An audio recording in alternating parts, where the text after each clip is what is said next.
ভিডিওতে আমরা পঞ্চম শ্রেণী দ্বিতীয় পর্যায়ক্রমিক মূল্যায়নের গণিতের 14 নম্বর স্কুলের প্রশ্ন উত্তরগুলো আলোচনা করব।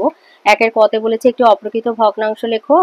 এখানে আমি 17-এর 5 লিখেছি, এটা তোমরা নিজেরাও যা খুশি করতে পারো, অন্য লিখতে পারো আর কি, মানে লবটা বড় হবে হরটা ছোট হবে। অপ্রকৃত ভগ্নাংশ। খ 7-এর বর্গ হচ্ছে 7 গুণ 7, 7 গুণ 50। গ 850 পয়সা কত টাকা? 8.50 টাকা। ঘয় বলেছে ছোট থেকে বড় সাজাও। তো এখানে আমাদের সংখ্যাগুলো হচ্ছে 0.006, 0.06 আর 0.6। তো এগুলো হচ্ছে সব দশমিক ভগ্নাংশ। তো এগুলোকে আগে সামান্য ভগ্নাংশে লিখবে। 0.006 মানে 6-এর 1000, 0.06 6-এর 100, 0.6 মানে 6-এর 10। এবারে একই হর বিশিষ্ট করবে। তো 10, 100, 1000-এর আমি লসাগু করতে মানাই করব, কারণ এই 10, 100, 1000 যখন এরকম হরগুলো থাকে, তো যেটা বড় 1000 বড়, তো বাকিগুলোতে 1000-এ নিয়ে যাবে। এটা যেহেতু 1000 1 দিয়ে গুণ করলাম, এটা যেহেতু 100 তাই 10 দিয়ে গুণ করলাম। উভয় লব আর হরকে 60-এর 1000, আর এটাকে যেহেতু 10 তাই 100 দিয়ে গুণ করলাম 600-এর 1000।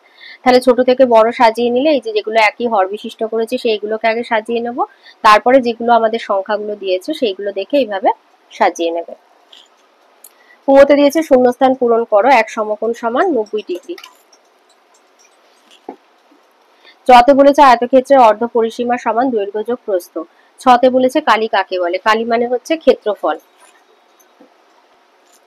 কোনো একটি ক্ষেত্র যতটুকু জায়গা দখল করে থাকে তা ওই ক্ষেত্রের ক্ষেত্রফল বা কালি। এটা তোমাদের বইয়ের 124 পাতায় রয়েছে। বর্গিন জতে দিয়েছে বদমাস সূত্রে এর অর্থ কি? এ মানে হচ্ছে অ্যাডিশন বা যোগ। ঝয়তে দিয়েছে সরলরেখা এবং রশ্মির মধ্যে একটি পার্থক্য লেখো। লিখবে সরলরেখার কোনো প্রান্তবিন্দু নেই, রশ্মির একটি প্রান্তবিন্দু আছে। ইংতে দিয়েছে 4 সেমি বাহু বিশিষ্ট বর্গক্ষেত্রের ক্ষেত্রফল কত? বর্গক্ষেত্রের ক্ষেত্রফলের সূত্র হচ্ছে বাহুর দৈর্ঘ্য গুণ বাহুর দৈর্ঘ্য। তাহলে ক্ষেত্রফল হবে 4 স্কয়ার বর্গ সেমি মানে 16 বর্গ সেমি। রতে দিয়েছে 4×2 এর নয় সংখ্যাটির অনন্য। তো এটা হচ্ছে একটি মিশ্র ভগ্নাংশ। এখান থেকে প্রথমে অপ্রকৃত যাবে, 4×9 36 আর 2 যোগ করলে 38-এর 9। এর অনন্য মানে এটা লব হরগুলো এদের জায়গা পাল্টাবে, তার মানে 9-এর 38। ঠয়তে দিয়েছে 10/100 সমান কত? 10/100 এইভাবে ভাজিতক 100, এটা লব হরের আকারে এইভাবে লিখবে। একটা করে শূন্য কেটে যাবে, 1-এর 10 তার মানে 0.1। 2-এর কতে বিয়োগ করতে বলেছে 3×2-এর 25 বিয়োগ 2×6-এর 5। তাহলে মিশ্র ভগ্নাংশগুলোকে অপ্রকৃত প্রথমে নিয়ে যাবে। 25×3 = 75, 2 77-এর 5 আর 6 2 12, 5 17-এর 6। 25 আর 6-এর লসাগু হচ্ছে 150। যেহেতু এরা পরস্পর মৌলিক 150, তাহলে 77-কে 6 দিয়ে গুণ করবে আর 17-কে 25 দিয়ে গুণ করবে। তাহলে 662 বিয়োগ 425 তার মানে 37-এর 150। আচ্ছা, এখানে লিখে দিচ্ছি 25, 6-এর লসাগু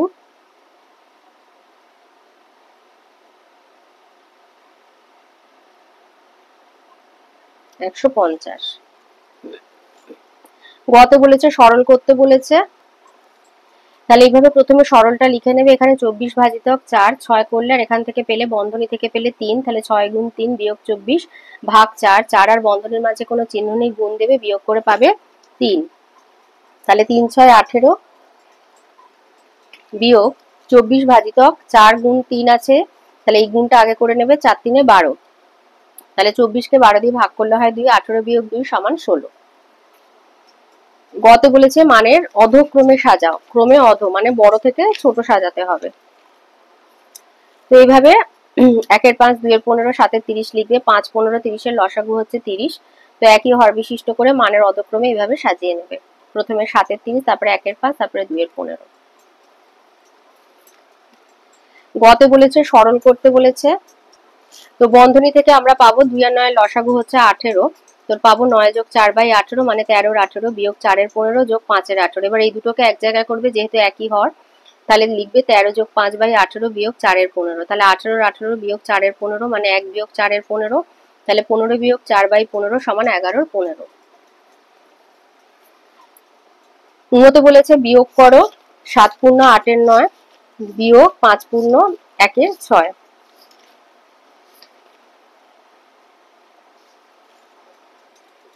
তো 7×8-এর 9 হচ্ছে তোমার মিশ্র ভগ্নাংশ, সেখান থেকে পাবে অপ্রকৃত নিয়ে গেলে পাবে 7×9 63 আর 8 যোগ করলে 71-এর 9 আর 5×6 30 আর 1 31-এর 6। 9 6-এর লসাগু হচ্ছে 18।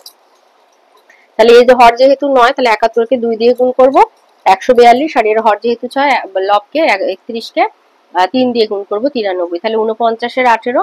এটা যেহেতু অপ্রকৃত তাহলে মিশ্র হয়ে গেলে 2 পূর্ণ 13 এর 18। চয়তে দিয়েছে একটা সমতুল্য ভগ্নাংশ 3 এর 8, 3কে 3 দিয়ে গুণ করলে 9, 8কে 3 দিয়ে গুণ করলে 24, 8কে 4 দিয়ে গুণ করলে 32, 4কে 3 দিয়ে গুণ করলে 12, 3কে 6 দিয়ে গুণ করলে 18, 8কে 6 দিয়ে গুণ করলে 48। ছয়তে দিয়েছে 40 মিটার লম্বা 20 মিটার চওড়া আয়তক্ষেত্রের ক্ষেত্রফল কত হবে? আয়তক্ষেত্রের ক্ষেত্রফল হচ্ছে দৈর্ঘ্য গুণ প্রস্থ 40 গুণ 20 বর্গমিটার মানে 800 বর্গমিটার। বর্গিঞ্চা বলেছে একটি আয়তকার ঘরের দৈর্ঘ্য 21 মিটার, প্রস্থ 6 মিটার, মেঝের ক্ষেত্রফল। যেহেতু আয়তকার তাহলে ক্ষেত্রফল বার করতে গেলে আমার দৈর্ঘ্য লাগবে। তো এখানে আয়তকার ঘরের দৈর্ঘ্য আর প্রস্থ বলে দিয়েছে, তাহলে মেঝের ক্ষেত্রফল মানে দৈর্ঘ্য গুণ প্রস্থ। তো 21 গুণ 6, মেঝের ক্ষেত্রফল হবে 21 গুণ 6 126 বর্গমিটার। ঝতে দিয়েছে আলোক 150 টাকা 50 পয়সা এক ঝুড়ি আম কিনেছে, বাজারে গিয়ে 175 টাকায় বিক্রি করলো। বিক্রি করে সে কত টাকা বেশি পেলো? তাহলে বিক্রয় মূল্য হচ্ছে 175 টাকা, ক্রয় মূল্য 150 টাকা 50, বিয়োগ করলে হবে 24 টাকা 50, তাহলে সে বিক্রি করে 24 টাকা 50 পয়সা বেশি পেলো। 3-এর কত বলেছে একটা বাঁশের 1-এর 2-এর 13 অংশ লাল, 1-এর 3 অংশ সবুজ আর 8-এর 39 অংশ হলুদ রং করা হয়েছে, কত অংশ রং করতে বাকি আছে?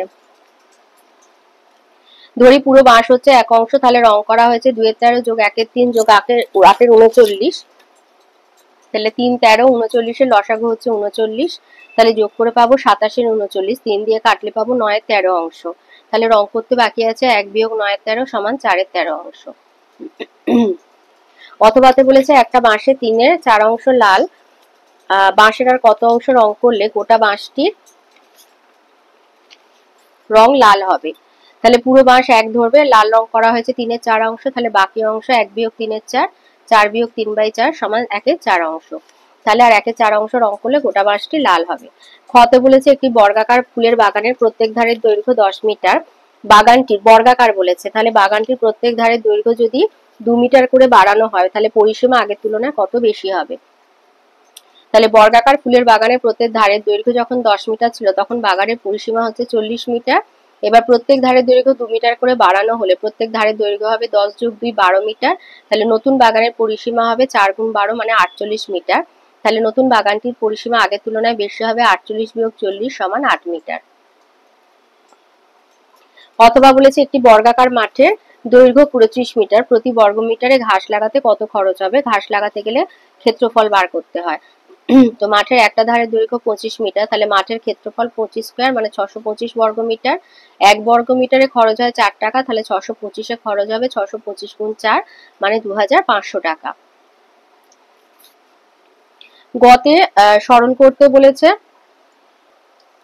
তো সরলটা হচ্ছে 10 গুণ 6 বিয়োগ তৃতীয় বন্ধনী 5 যোগ দ্বিতীয় বন্ধনী 10 বিয়োগ প্রথম বন্ধনী 5 বিয়োগ 2, প্রথম বন্ধনী বন্ধ করেছে, দ্বিতীয় বন্ধনী 3 দিয়েছে, মানে বন্ধনী আর 3-এর মাঝে কোনো চিহ্ন নেই, তার মানে দ্বিতীয় বন্ধনী থেকে যা পাবে 3-এর সাথে গুণ করতে হবে, আর তৃতীয় বন্ধনী দিয়েছে।